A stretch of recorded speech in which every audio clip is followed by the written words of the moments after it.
Welcome everyone to the 2021 Fall C2M Beta Showcase event.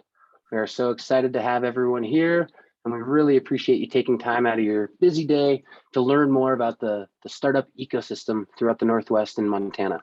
We have a lot of really cool companies that we're going to highlight today, and we're actually going to do things a little different from years in the past. We're going to start off with a great introduction from Joe from C2M and Blackfoot, turn it over to Stef Sample with the Insight Studio, dig a little bit more into the how C2M and the Insight together deliver value to these companies. And then we're going to do a past cohorts check-in with 3 of our cohorts from the last series. And then we're going to dive right into learning about 3 of our newest companies that are growing inside of the Montana startup ecosystem. From there, depending if we have any time left, we may do a curated question and answer. But if you are interested in connecting with any of these companies, please reach out to me directly at andrew@theinsightstudio.com or respond to the email that you'll get tomorrow with this recording, and I'll connect you with those great businesses and partners to have further conversations. With that, I'd love to introduce Joe Fanguy with Blackfoot Communications. Joe.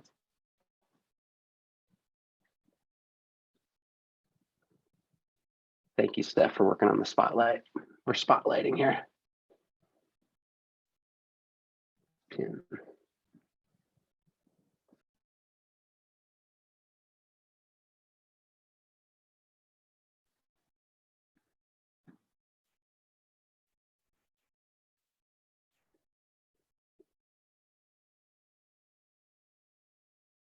And Joe, it looks like you're just muted. There we go. Okay, all set? Can you hear me now? Looking great. Okay, apologize for that. Good afternoon, everyone. My name is Joe Fanguy. I'm the Vice President of Network and Systems at Blackfoot Communications. And on behalf of Blackfoot, I'm delighted to invite everyone to this afternoon's showcase event.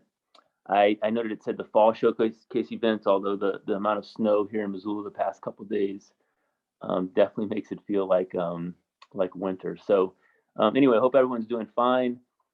Just a little bit on Blackfoot before we begin. Blackfoot Communications is a networking company that services roughly 15,000 residential customers with internet and phone service in Western Montana, as well as over into Idaho.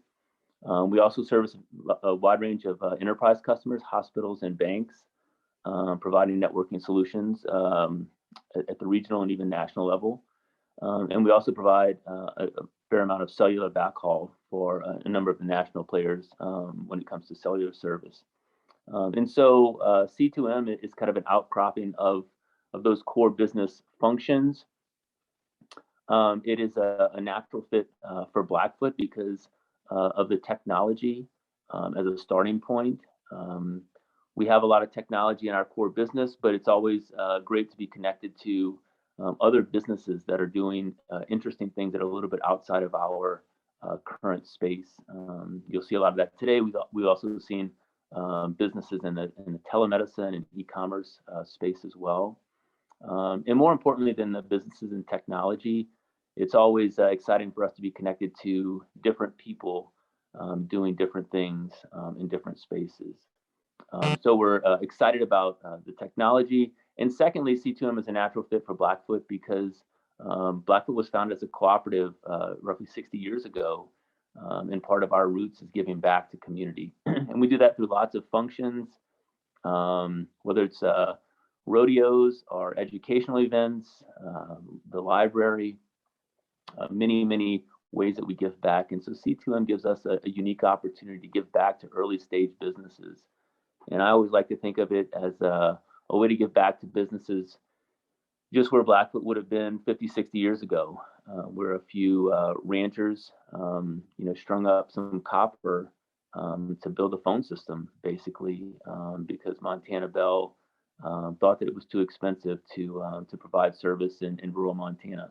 And so today we're at a position where obviously we can provide some of that assistance and guidance back to companies that hopefully in 50, 60 years will still be around providing high quality jobs and quality services to our communities. We're really proud of the fact that today is not only the graduation of another cohort of companies, but the 4th year we've had this program.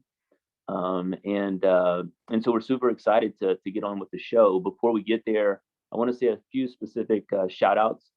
First, to Insight Studio, which has been a great partner for the past couple years for C2M. Front Street Capital, which really came in at ground zero 3-4 years ago to help us get this off the ground. And the Global Accelerator Network, which is a national or international organization, which allows us to be a part of the community of accelerators around the world, providing these types of services to early stage companies. And so within those organizations, just a few specific people. First, Andrew, thank you for not only hosting today's event, but the countless hours that you put in with the companies in curating the content, as well as the participants and guiding them through this journey over the past couple months. So thank you for your hard work. I also want to shout out to Jeremy Brown. Jeremy is just a fantastic advisor when it comes to just about anything, but specifically finance, and his commitment to this program is very much appreciated as well. And just an all-around great guy. So thank you, Jeremy. Shout out to Dave Danford. Dave's the type of guy that's genuinely giving back of his time and effort after many, many years doing lots of other things, none to mention Microsoft. And so Dave, we appreciate the countless hours that you've given to these companies and to C2M to help us to build a really quality program over the past few years. And last but not least, Stef Sample.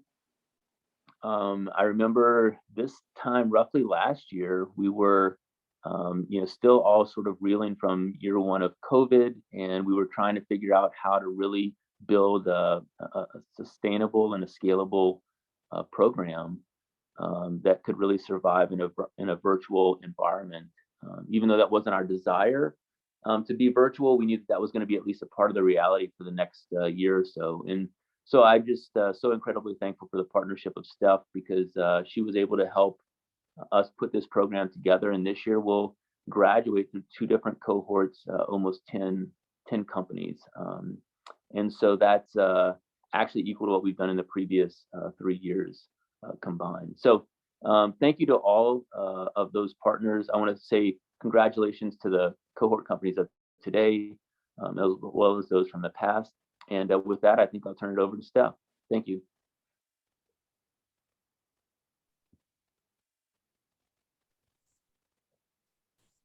Hey everyone, so good to see you all. I wish we were all in person. That would be way more fun right now. But another cohort we're really excited about. The Insight Studio has just loved putting this together, and really the content in the community is what we're really proud of. So if you know anyone that needs access to content on how to validate their idea or early stages in their startup, we would love to help them. I mean, I wish I could take credit, but Andrew and Dave are this program. Andrew has jumped in and has been an amazing leader of it. We are so excited about his role in this and Dave's time and energy that he's put into it. But I don't want to delay anything. We want to hear from the companies. So let me pass it back to Andrew and see who we have next.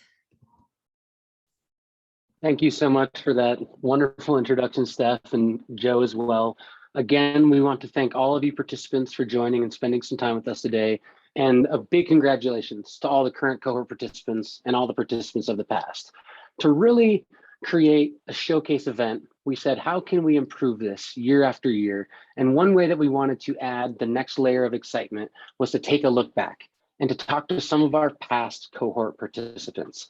To do that, we invited 3 participants from last year's cohort: Brian Elliott of 406 Bovine, Allie and Kathleen of Inspired Classroom, and Nicholas of Check This Out, to come and give us a little bit of an update to where they're at.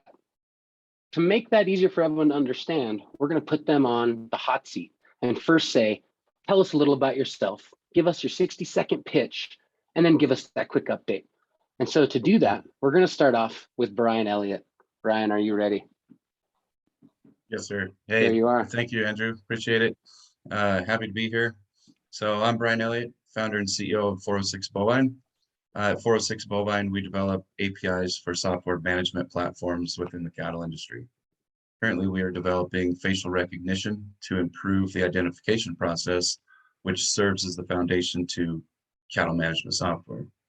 We're a seed stage company wrapping up development of our MVP and forecasting to enter the market in fourth quarter 2022 with a full-scale software to be used globally. Since completing the spring cohort earlier this year, we've built an incredible team with cattle industry leaders and have developed one of the only facial recognition products to identify cattle. Our software is unique with the ability to identify cattle with just less than half of the head exposed, using only one image to extract the animal from the database. The biggest update since the cohort is our demo app is complete and working really well. So not one that we'll sell, but one that we can demonstrate. And so we're a business-to-business API, so the demo app will be a big help in getting us to the next steps where we need to go. I was really fortunate to be involved in the spring cohort, which was a big help pointing me down the path that we took for the development approach, and then ultimately narrowed down our go-to-market strategy. So all a big help. Wanted to say thanks again for Dave and Stephanie and the whole cohort. It was great. So just wanted to say thank you for involving me in the spring cohort and inviting me back here today. Thank you. Brian, that's such an awesome update, and we are so proud of you, and congratulations for the next step in the direction that you and your company are headed. So that's fantastic, and we look forward to learning more. Anyone in the community interested in learning more about Brian, please reach out to me. We'll set up some time to chat moving forward, but on to the next, as we say. Let's hear from our other past cohort participant, Allie and Kathleen of Inspired Classroom. Thanks so much, Andrew. It's only me today. Unfortunately, Okay. Kathleen couldn't make it. So okay. Mentoric Software, I'm going to tell you a little bit about updates on that. Mentoric Software helps instructional designers and content experts build effective mentorship programs. Mentoric amplifies impact and supports dynamic learning experiences while navigating multiple user roles. It easily tracks, manages, and engages both learners and mentors in an easy-to-use, fully supported, affordable system. Unpredictable remote and hybrid situations make it really hard to create effective learning experiences. Packaged training and outreach programs are stifled and get with that sit and get content, and they really lack that human connection. So we serve impact-driven organizations and businesses whose mission centers on delivering high valuable subject matter expertise to high flex learners. Mentoric is sold on a subscription basis, and it empowers users to easily build case studies and scenarios, use process-driven templates that allow learners to practice and implement critical thinking and creative thinking skills, and it also tracks mentor and learner progress and learning impact. As a longtime educator and administrators over here at Mentoric, we have expertise and a passion for developing solutions that both empower learners and they also support mentors. Mentoric software systematizes mentorship without losing the human connection and is an internationally certified best practice product in e-learning. Now that we have released our MVP, we're introducing our solution to the $90 billion e-learning market space, targeting U.S. impact-driven organizations and small to mid-sized businesses. We'll build upon the momentum that we have already gained with our current clients to achieve national scale.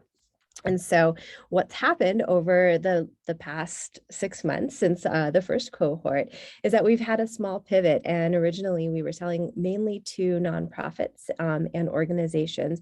And we've realized that there is quite a need for mentorship in the business community as well. And so we are starting to pilot programs with businesses, first on a local scale, and then also with a couple of other national organizations and businesses. And so we're moving into that and heading out into the world. So it's excited to be here, and it's been really fun to get to know this cohort and this group of participants as well. Excuse me. Well, Allie, we really appreciate that update, and congratulations for where the company and the process is currently. And we're so excited to see you continue to grow and help more people mentor and learn as we grow. So thank you so much for that update. Really appreciate it. Thanks, Andrew. And then finally, Nicholas, check this out. Tell us more. How are you? I'm well, Andrew. Thank you very much. And good afternoon to everyone. Again, my name is Nicholas Wicks, and I'm CEO and founder of Check This Out. And before I dive in, I just want to reiterate thanks to Joe and Blackfoot Communications and Stephanie, Andrew, and the team at Insight Studios, and of course, Dave Danford. All of you for your vision, guidance, and invaluable mentorship along the way. Check This Out is the restaurant sales engine. At Check This Out, our text and web app based platform provides advanced tools for restaurants and, quite frankly, all retail to accelerate customer acquisition and increase customer retention, all while tracking ROI through an analytics dashboard that shows the return on every marketing dollar spent on the platform.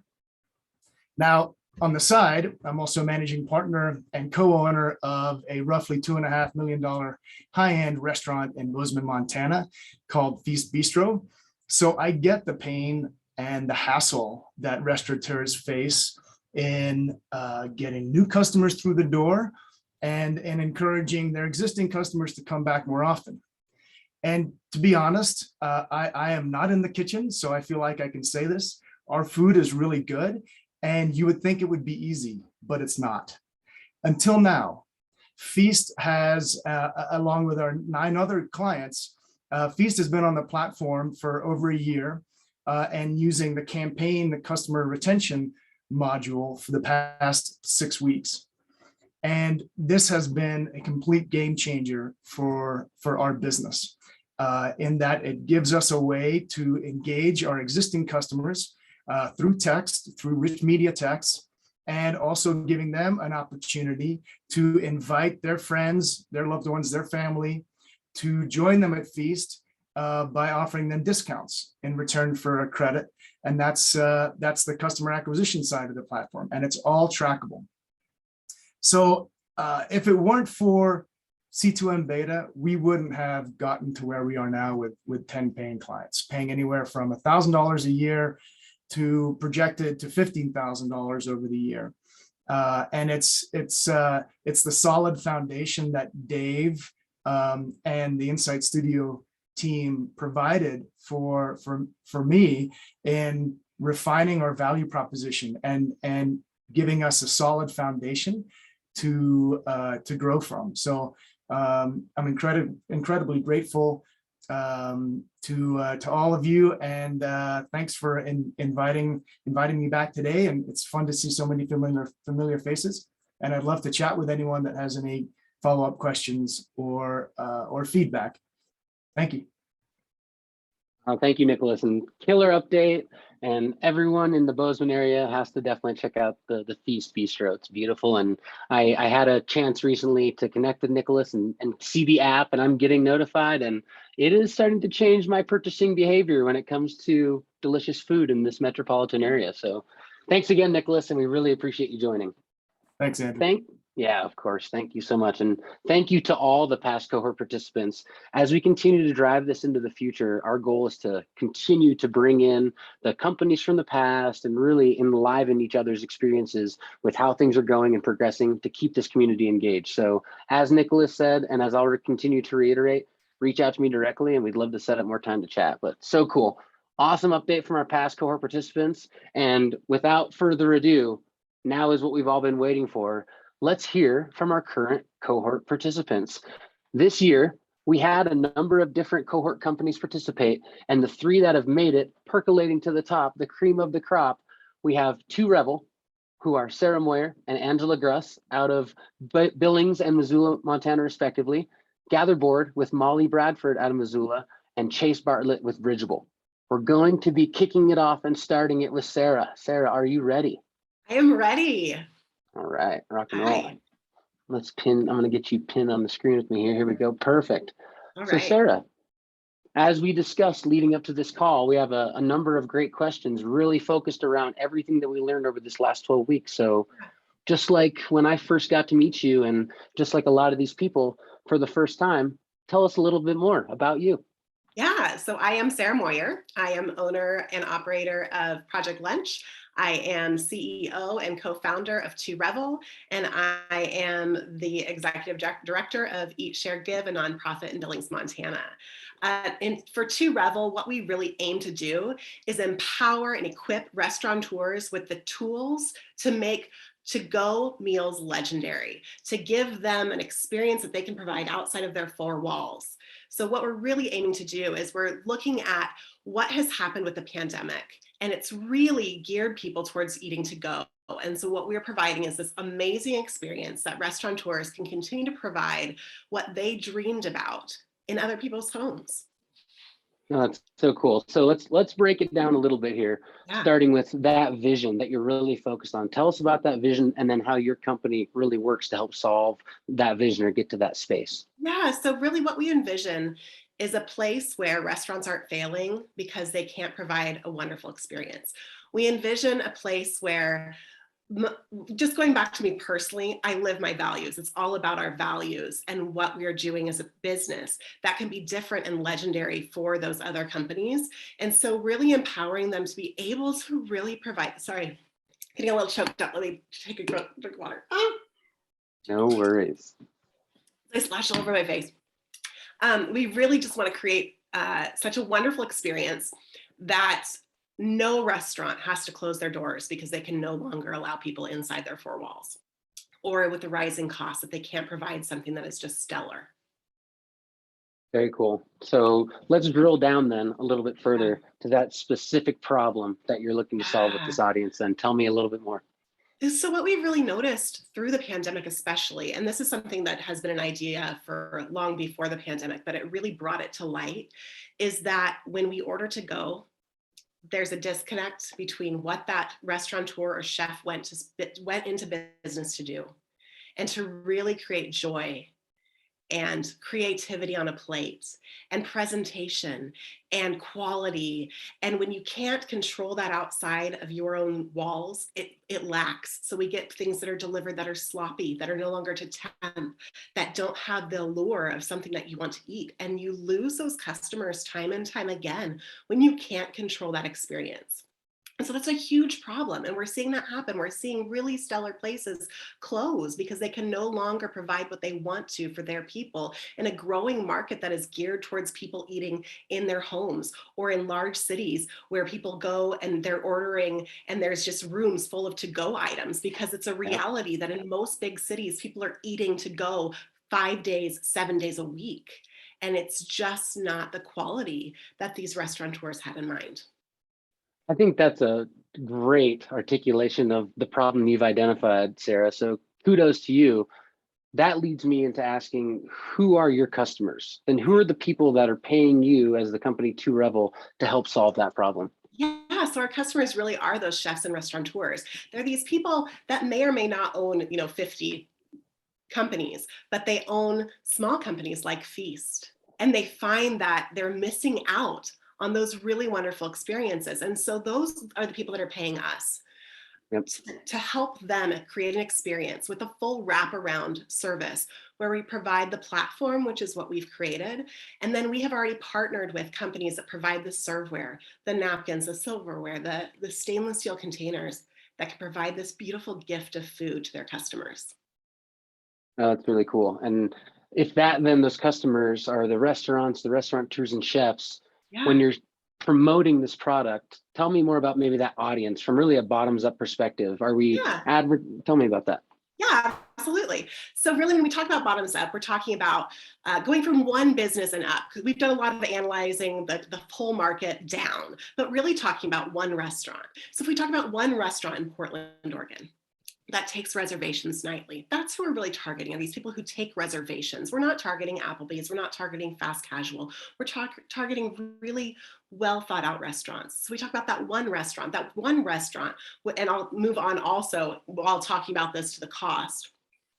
We are going to do a $150 setup fee, $50 a month, and a 3% commission on the first $50 ordered each day. So it's really nominal. And if you don't have any orders, there's no commission that we take. But when we talk about that, we can break down the price. So if we get 5% of the market in Portland with those numbers of the 5,000 plus restaurants that take reservations, then that's about $58,000 a month. So if you can grow that by saying, okay, well, Portland's a fairly medium to not really large city. You could talk about Chicago, New York, Seattle's even larger than Portland, LA.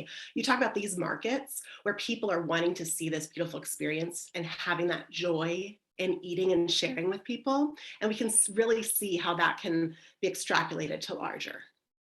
It's really exciting. And I think about just the life we're living now in this COVID world where we all wish we could be in person hearing you give us this great pitch, but instead we're relegated to keeping the distance and keeping it safe. And we know that with takeout food, that trend is only continuing as well. So very interesting indeed. And that tells us a little bit more about your solution, but I'd like you to dig just a little bit further into that piece because we've talked about these people and the audience, but what are we actually delivering to these people that is that true solution to this problem?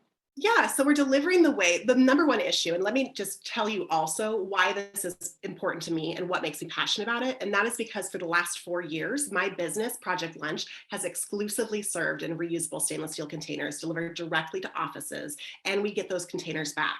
And the number one pain point has always been, where's my container? How do I track it? And so this was born out of my need and also my vision for where we are going in this world and how we want to create an experience. And so our solution is replicating what I've been able to do over these past 4 years through the pandemic and really providing the same tools and then creating a better platform so that other people can do that. So we really want to be solution-based in this and really be about, we're here to support that small business. I am a small business. I need the support and I know what is needed out there. And so that's really what we're really about. And that's the solution we bring forward. Very cool. I love that. And you've kind of, by answering the question, you've really led me and the rest of us in the community into the next one, meaning who is that ideal customer then? Are you serving a specific niche or specific region? Tell me more about that customer and what you're foreseeing. Yeah, I think we really are foreseeing targeting large markets, but the nice thing is we have test markets here in Montana. So we are able to test our product here in Billings. We can test it where Angela is in Missoula and really get feedback there first before we go full force into larger cities. But I have a lot of connections in larger cities. I have lived in Portland. I've lived in Kansas City. I have friends and family in Seattle. My mom is from California. I have connections to these larger cities. I've established really good relationships with the owners of the companies that I use to use my serveware. And because of that, they are rooting full force for us to go forward because it opens up a huge market for them. Whereas normally they are just having the market of individual meals for families, serving kids lunches, things like that. And we're really tackling a bigger issue and expanding their market as well. Maybe creating more customers for them as well. Very cool. Absolutely. And you started touching on this a minute ago about how you live your truth, and this is really backed around how you are focusing on the world that you hope to live in.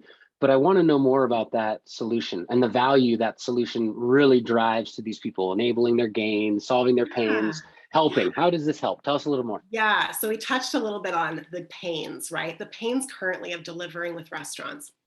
The pains of losing control, the pains of having to put a beautifully prepared meal into styrofoam or paper or plastic and send that out of the door, knowing that when it gets to the end user, it's not going to be the experience you intended. There's a lot of pains around the quality of it, the temperature, just all of that. When you don't have the ability to present something how you want to, it's like opening a gift. When you get a gift that's poorly wrapped by an adult, if it's a kid, it's wonderful, but an adult, and it's just like, oh, there's something that's lost in that. But when you get something with presentation and thoughtfulness in mind, there's a wow factor. And that's the biggest thing I hear from my customers is, wow, I've never seen this. This is amazing. Thank you. You know, and so that's kind of where we're going with this vision and what we're seeing. And I totally lost track of some of that question. So please repeat the last part of that. The wow factor is fantastic. And I frankly think that's a huge gain that you're enabling for people. And it actually makes me ask the next question again that you really started drilling into, but the nuts and bolts. How does this work? Tell us really, how does this thing work? Yeah, I don't want to get too in the weeds because I tend to do that. But basically, and I'm going to put it really simply, it's a checkout system. So we have the ability to assign containers to customers and then be able to communicate with them. What I found is so clunky with Project Lunch is did I text message them? Did I email them? Did I call them? Is it in Messenger? Where did we communicate? And so this gives us a streamlined way to communicate back and forth with that customer, let them know how to return it, where they can return it, or if they need it picked up, schedule that pickup. And so it's really a system built around the end user and the restaurant. And that's what's so cool, is that the smoothness of communication and the ability to assist them in providing an excellent experience from end to end is really what we're creating. And we're creating a love affair with these customers for the restaurant, because there's something about being a part of this club where you get to have this beautiful experience and provide it to others. That is just, you're not able to beat it. It's just amazing. It's just beautiful thinking the love affair that you're having with the restaurant. And Yeah. I think about, we all have that place where Yes. we take our special person that Yes. really resonates to us. And couldn't you imagine having that same feeling or experience, but in a to-go module as well? And Absolutely. so you're resonating with me, and I'm getting hungry, Sarah. I'll tell Yay. you that right now. I'm happy to feed you. And I know I'm looking forward to it. And I love that with your excitement and your exuberance, your answers are leading me just into so many more additional questions. And in this case, you talked a little bit about the things that are making you different and the support you have in your community and the people that you're advocates. But let's spend a little bit more time about what makes you, Sarah, and the team different to really solve this problem at this moment. Yeah, I think what really led us to solve this problem and what makes it different is that we are in it. So many people are solving a problem that they believe is out there, and I've been living the problem. And so why not live the solution? Angela is fantastic. We met at a tech startup weekend, and she's been on board and supporting the whole way, just jumped in feet first and has not said no. Our other business partner is Pat Sullivan, and he is a high-end tech developer. He used to work for Fox Searchlight Entertainment, and he's done apps for Disney and several businesses, and he has several large television businesses. And he happens to be my college roommate's husband. And so when he heard about what I was doing, he wanted to be a part of it. They live in Kansas City. They know about trying to get things and how things are presented and just the revolution that this could become. And they wanted to be a part of it. Oh, that's really cool. Yeah. That's really awesome. Sarah, I have spent so much time with you over these last 12 weeks. And I feel like with you and Angela, we have watched you both really grow and focus on addressing the issues that you've really identified with your solution. And it's great to see you and your team continue to grow to address those issues. So congratulations. The kind of parting question I have for you is more in relation to this experience. Yeah. Is there something about this experience that you've learned about yourself or from this journey that you're going to take as you continue to grow as a company? Yeah, there's been a lot of things. One of No them, right answers, by the way. Let me caveat that, right? No, there's something about, so as you and Dave know, I had some things happen, and I'll share with the group. My nephew passed away in October unexpectedly, and I was out for quite a bit. And there's something to continuing and persevering through that. And where I expected, when I told you guys what was happening and that I couldn't always be on things, expecting some like, well, you really need to commit to this and show up. You said, no, we're going to meet you where you're at. Yep. We believe in you. We believe in helping you. And just the support that you and Dave have supplied to us has been incredible. I'm getting all emotional because this has been a super meaningful experience. And getting to know the other people in this cohort has been fabulous. And I'm so excited to hear them present because they're going to blow your socks off. They're just amazing people. And Angela and I just feel so lucky to have been chosen to be part of this group. And we are honored to just be here and excited to have you along for the journey for the rest of the time that we, go and venture off and do this. So thank you, thank you, thank you. That's my parting. Thank you so much, Sarah, and congratulations to you and Angela. And Angela, you both are doing such a great job. Thank you so much. Congratulations. And we're looking forward to hearing more as your company continues to grow. So I can't wait to be here next time to give my update. I love it. I love it. Thank you so much. That's great. Well, up next, and what an amazing act to follow. But up next, we have another amazing human, a Missoulaite, I will call Molly Bradford of Gatherboard. Molly, come on up. Let's do some chatting. And I say a Missoulaite because, as Molly has discussed, she's lived here for many, many years, but coming from outside of the state and moving into the state has just given you such a unique perspective. And that's why I say Montanaite. I don't, you know, that's off the cuff. That's happening right now. That wasn't even in the script. So, Molly, how are you? Welcome.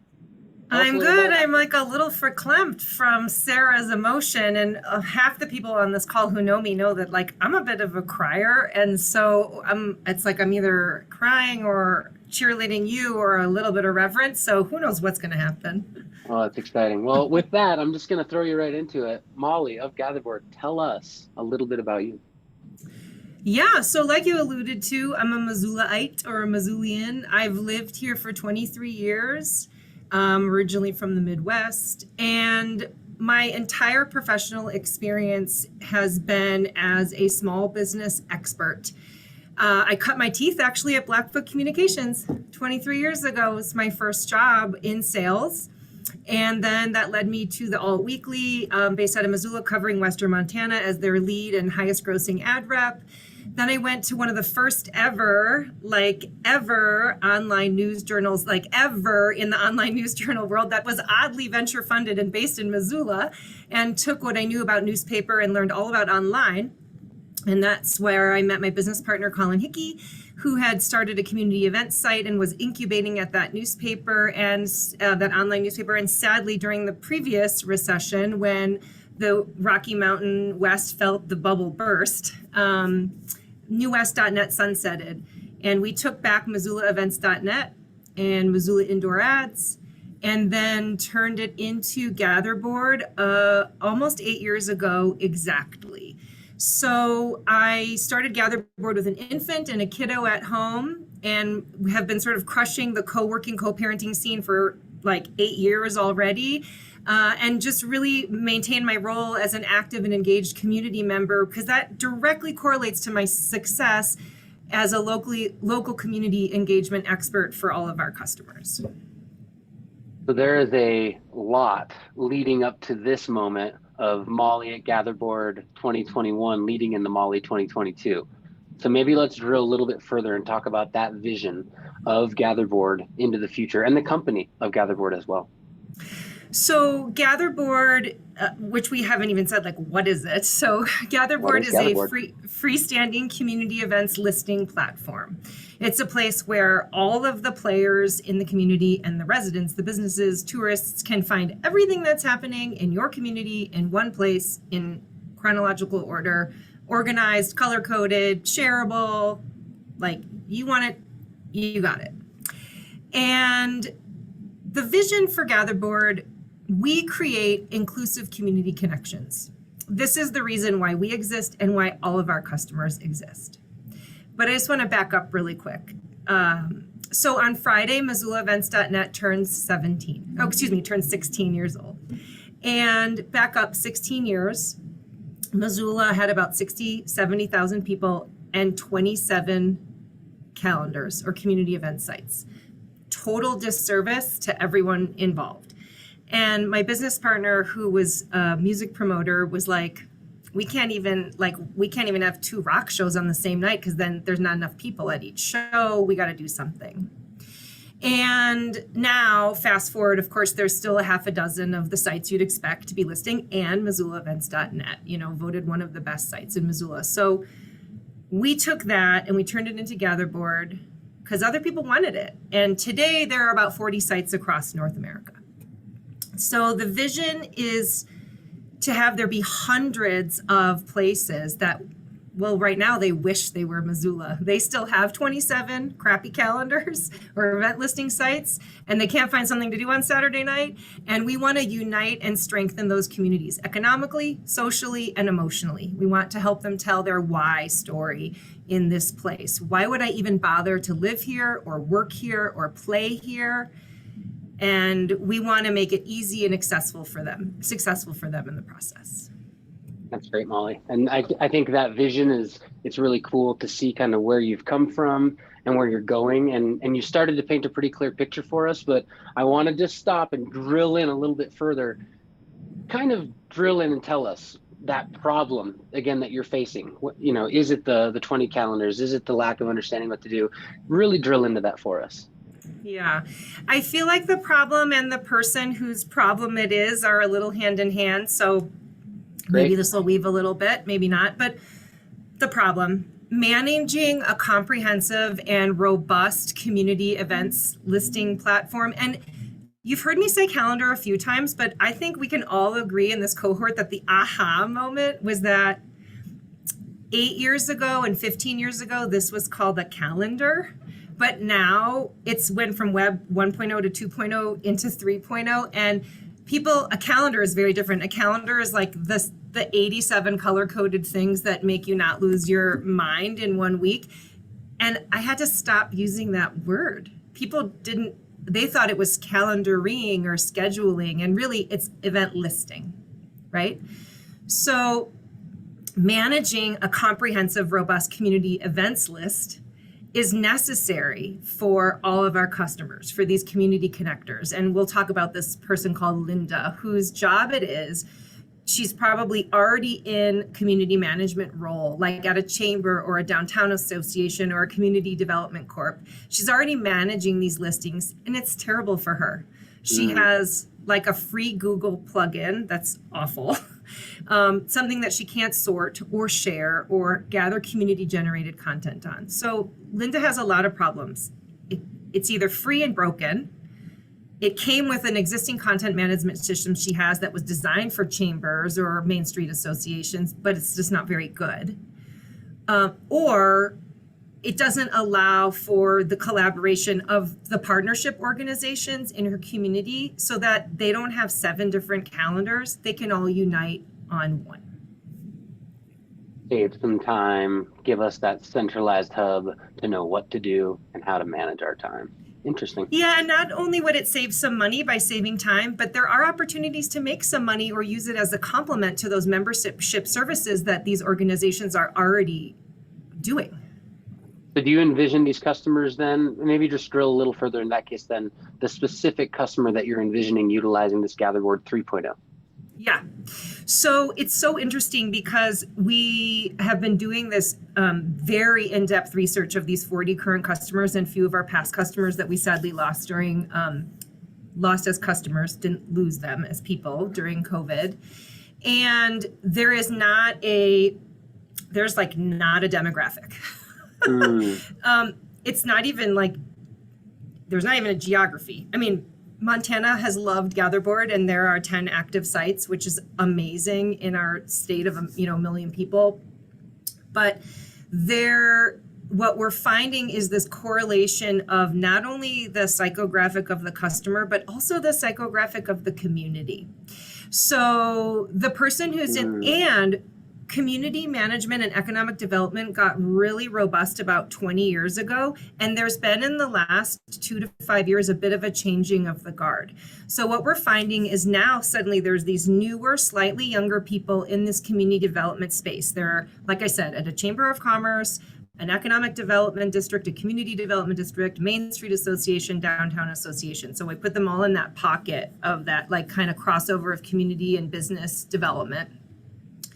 And they're about, 35 or 30 to 50 years old. They're comfortable with technology, but aren't going to go write a program. They want to find a platform. That's the solution. And the community probably is university. It's a little friendly. They have done some really great infrastructure work with, parks or libraries or wayfinding, so this is like some of the psychographics of the community, not terribly large, under 250,000, 200,000 people.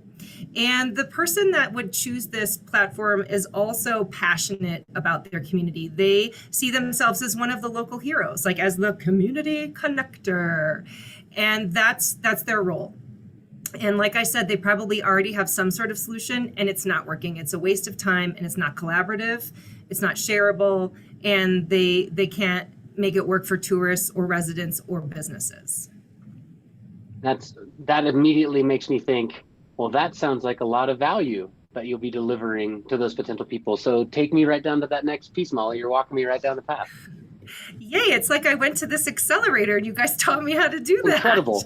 Incredible. It's amazing. So here we have this set of problems for this person, right? We have this like Linda who's managing this comprehensive, robust site, and it's frustrating.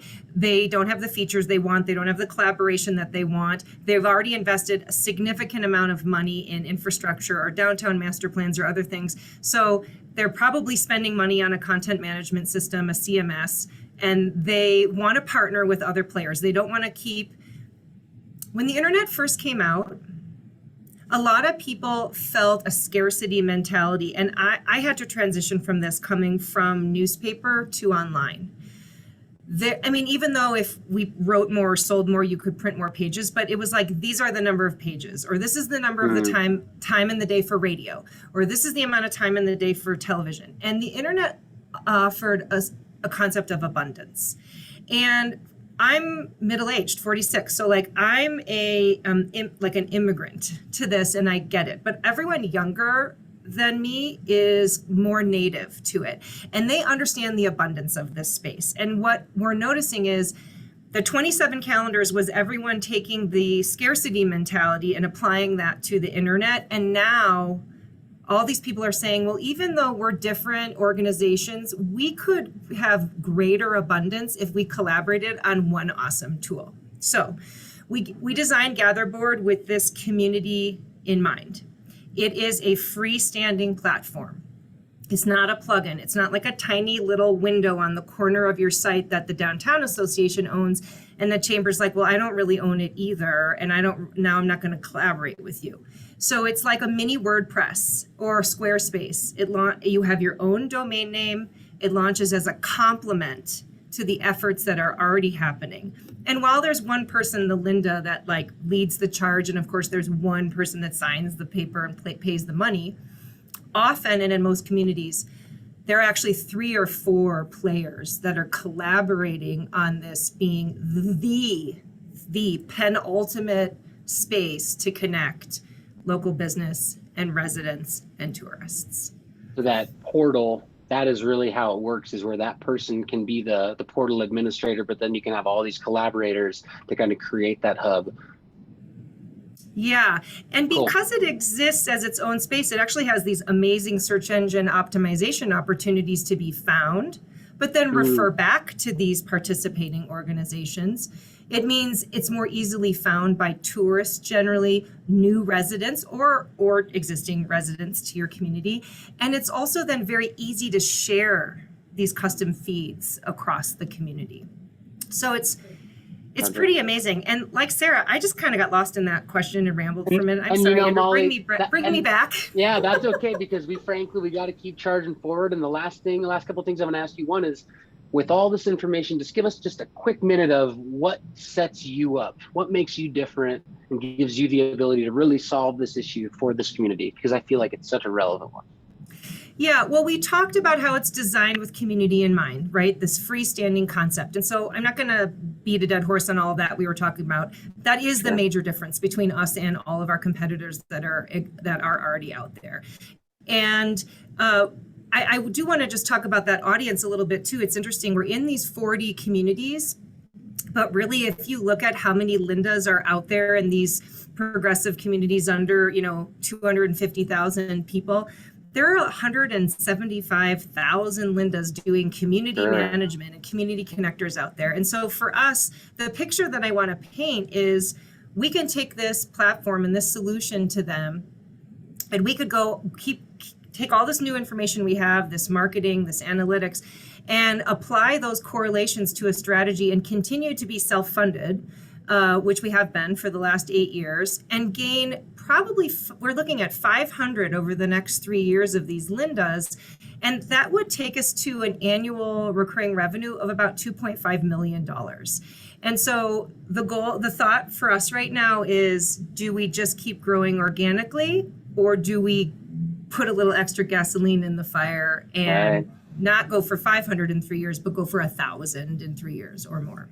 Well, those are aspirational goals, and it's so cool to hear how, with your years of experience, as well as these new technologies and things that are changing, how you've created this kind of solution that I think is really going to help a lot of companies and organizations throughout our country. So that's awesome, Molly. And I have to just keep forging us forward. If anyone else would love to chat more with Molly, please reach out to me after this. And congratulations, Molly. Gatherboard has been so fun to work with, and we love seeing the progress that you've made over these last 12 weeks. Thank you so much. That's so much fun. All right. And with that, we're going to kick off into our final cohort participant, Chase Bartlett with Bridgeable. Chase, how are we doing? Man, I'm doing well. How are you, Andrew? You're killing the interview questions so far. Hey, I appreciate that. It's because we've spent so much time together. It's just easy for me to lean in, and with Stef and Dave's tutelage, right? It's amazing what we can get done. Absolutely. Well, thanks. Chase, tell me a little bit. Tell me a little about Bridgeable, about you. Yeah, so I'm Chase Bartlett, the founder and CEO of Bridgeable, the first online tennis coaching marketplace that helps players access personalized coaching. And in my own tennis career, I was ranked top 10 in both singles and doubles in college in the country. I've been coaching for several years now. I'm currently the assistant tennis coach at the University of Montana, where I'm also getting my MBA. And I saw one of my professors here in the chats. So shout out to Justin Angle. You know for sure that Bridgeable's competitive strategy is on point. So no worries there. I'll have to also give a quick shout out. Go Grizz. Yeah, go Grizz.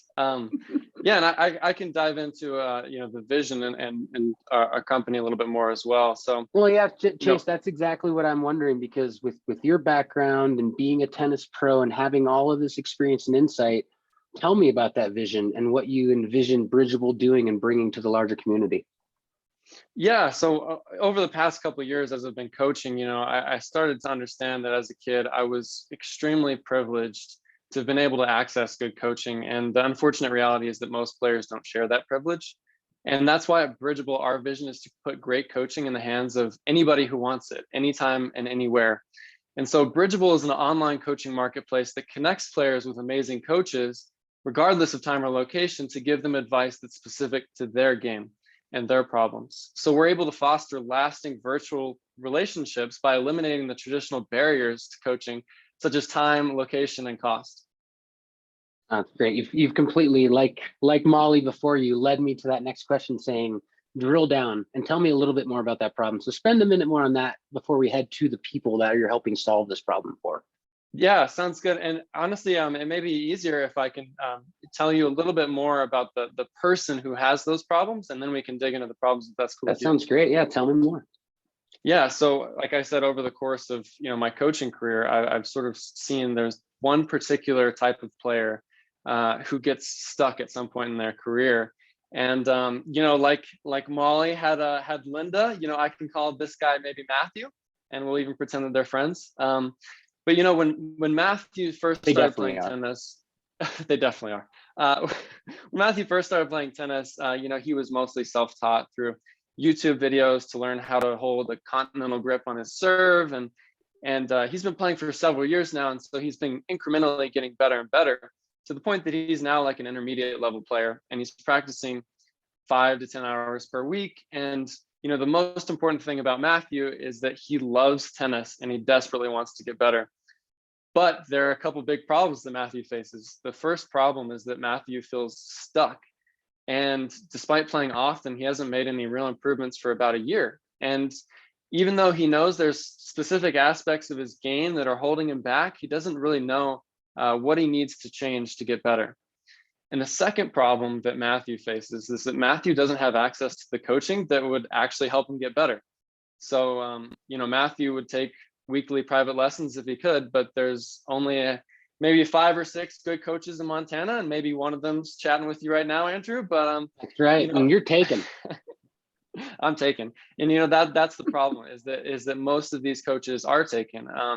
When you're trying to find a private coach, it's usually really expensive. They're hard to find, and a lot of times they're far away. So for this reason, it's tough for Matthew to get private lessons consistently. So Matthew instead typically goes to the internet for advice. So he searches back towards YouTube, which is where he started his game and his progression The issue is that none of it's personalized to his game though. So like, there's tons of coaching advice out there on YouTube, and Matthew could spend hours looking through it, but he actually has reached a point in his game where he needs advice that's specific to his problems in order to get better. And I think this is the part of the infomercial where maybe Billy Mays comes in, breaks down the door, and says, "That's where Bridgeable comes in." So we could get into the solution a little bit now if you want to. Well, that's exactly what I was wondering, because as a tennis novice myself, going to YouTube, I feel like sometimes it gives me a solution, but I also know that there's a major gap there. So tell me how your solution really bridges that gap, or is it unique comparatively to the current market solutions we have? Yeah, so I mean, again, Matthew's solution is Bridgeable, an online coaching marketplace that helps connect players with great coaches all across the world. And using Bridgeable, Matthew can get specific feedback whenever and wherever he wants, right? So instead of sifting through hours of general advice on the internet, Matthew can now get personalized answers directly from a coach with the click of a button, and he doesn't have to drive hundreds of miles to his next lesson, right? And I think that's something that really makes Bridgeable unique, right? Is that we're able to tap into the best aspects of both traditional coaching and online coaching in a way that's never been done before. Well, and that's where I want to understand a little bit more. And I think this is through the 12 weeks, we really have drilled into this, meaning how does it work? And maybe we could speak about what your initial concept of how it worked versus your MVP and the next steps of how you're really focusing on making this work for the community. Yeah, so that's a good point. When I first got here to the cohort, I think I had a very limited understanding of what it would be, kind of focused on one specific aspect of coaching, right, which is the technical aspect of coaching. And over the course of the past 12 weeks, I've sort of been able to step back, and we've actually been able to develop, in the next couple of weeks here, we'll be able to launch a beta version of a web marketplace, right? And so from a player's perspective, the way that it works, is you're probably at home on Instagram and you get hit with a Bridgeable ad and you're like, oh, that's cool. I can get online coaching that's personalized. So you click on it and you come to our website and find out that there's all different types of coaching that you can get online, from, like I said, technical analysis to chatting with a certified sports psychologist and getting mental coaching, or getting a tennis specific workout plan that's right for you. And once you sort through those different coaching types, you're going to be able to find a coach that's right for you. You'll be able to sort through all the different certified professional coaches that we've got. Once you find that coach, then you're going to be able to look through the different packages that the coach offers, the different subscriptions that the coach offers, to find one that fits within your budget, that's right for you and right for your needs. And after you purchase, the feedback process starts. And if everything's going to plan, that brings you to the final step, the most important step, which is to repeat, right? We want to make it as easy as possible for customers to continue making iterations on their game, continue making improvements. And that's kind of how it works right now. Really cool. In my head, obviously, I had the swipe left if you like your coach and swipe right if you don't. So I love that there's a little bit more feedback than just that, but still a killer concept, Chase. And I really love it. And kind of circling this and closing the loop, you started with this in the beginning, but I'd love for you to kind of just help the rest of us understand what makes Chase and this Bridgeable team so unique and so poised to help solve this solution for the people out there that are really slicing and hooking and doing all those other horrible things that they do with their tennis rackets. Yeah. So like I said, I think what makes Bridgeable unique is that Bridgeable is able to bridge the different good aspects of both traditional and online coaching. When it comes to me and my team and what makes us different, I think that being both a coach and a player, I understand the value proposition perfectly on both sides, right? Like, as a coach, I have to be standing on a court to make money. And now I've created something that allows me to go home, crack open a beer, sit on the couch, and give somebody some advice, regardless of, where they are or where I am. And I think that that's a super crucial component. But also, more than that, if I'm able to look a little bit and reflect on my personal experience, I think that I've been really lucky to, have an experience where, as a 10 or 12-year-old kid, I had this vision of who I wanted to become as a tennis player, right? And was able to, work hard every single day for the past decade and kind of see that vision come to life. And now I'm at a point where I want to start the same thing over again. We talked about this a couple of weeks ago, right? But I've got a vision of where Bridgeable's headed, and I've got some experience building some amazing college teams along the way, and I look forward to implementing all the things that tennis has taught me into a new environment. So Really cool. Well, congratulations, Chase. And we really appreciate learning more about Bridgeable, about you and your company. And that was fantastic. Congratulations. And thanks again. That was fun. thanks, Andrew. I can't say how grateful I am for the advice that you and Dave have given, as well as Stephanie and Jeremy and Joe for putting this whole thing on. So really grateful, especially being somebody who's just coming out of college, still young, to be able to get this foundation. In a lot of ways, it kind of connects with what I'm hoping to do with Bridgeable, right? Which is to help spread knowledge to people and give them that foundation to succeed. So thank you guys so much for this. Thank you, guys. Appreciate it. Well, everyone in the community, let's give one giant visual clap to the screen, and thanks to all these amazing cohort participants, past, present, and into the future. With that said, like I said at the beginning of the call, please reach out to me directly at andrew@theinsightstudio.com if you have any questions, you want to connect with anyone, and you want to keep the conversation going. Additionally, look out for a great email tomorrow with this recording so you can say, wait, what did Molly say exactly? Or how can Sarah help me have amazing sushi to go? Or what can Chase do to help fix that slice of mine and get me on the court to beat my brother-in-law on a weekly basis? So once again, thank you so much to everyone. Thank you to Blackfoot, to the Insight Studio, and to everyone in this community. I'll leave everyone with this concept of high tide, rising all boats. And that's what I really think that this community is doing, is bringing the people together in the ecosystem that can help make Montana and the rest of the Northwest the place we really want it to be for us and our kids and for everyone else. So thank you all. Thank you so much. And we'll see you again.